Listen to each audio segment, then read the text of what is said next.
Nasa alert level 2 pa rin ang Bulkang Canlaon kaya maraming taga La Castellana, Negros Occidental ang hindi makauwi. Apektado rin ang kanilang kabuhayan kaya doon naman nagsagawa ng Operation Bayanihan ang GMA Kapuso Foundation.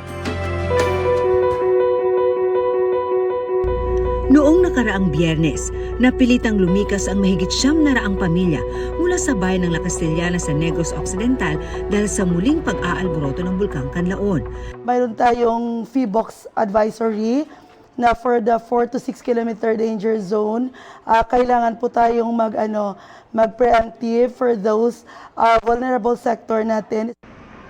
Kabilang sa lumikas ang pamilya ni William na nung balik daw ang takot na naramdaman nila nang pumutok ang bulkan nito lamang Hunyo. Takot talaga kami noon at saka may mga phobia na po kasi kami noon. Mahirap yung ipagsapalaran natin yung buhay natin. Doble dagok ang kinakaharap ni William ngayon matapos mahinto ang trabaho niya sa construction at pinadapa ng malalakas na ulan ang kanyang mga pananim na tubo at gulay.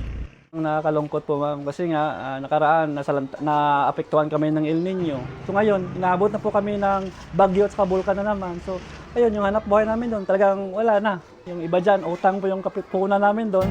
Kaya sa pagpapatuloy ng Operation Bayanihan ng GMA Kapuso Foundation para sa mga apektado ng pag-aalboroto ng Bulkang Canlaon, nagtungo naman tayo sa 4 na evacuation center sa La Castellana, katuwang ang 62nd Infantry Battalion ng Philippine Army upang hatiran ng relief goods ang mga residenteng lumikas doon. Kahit paano, nabawasan yung lungkot po namin, andyan kayo, tumutulong palagi sa amin. Kayo nakapunta rito kahit ang layo-layo niyo po ma'am, salamat po talaga sa inyo. Sa kabuuan, 6,000 individual ang nahatiran natin ng tulong sa Canlaon City at La Castellana. Sa mga nais pang tumulong, bisitahin lamang ang GMA Kapuso Foundation website na www.gmnetwork.com/kapusofoundation/donate.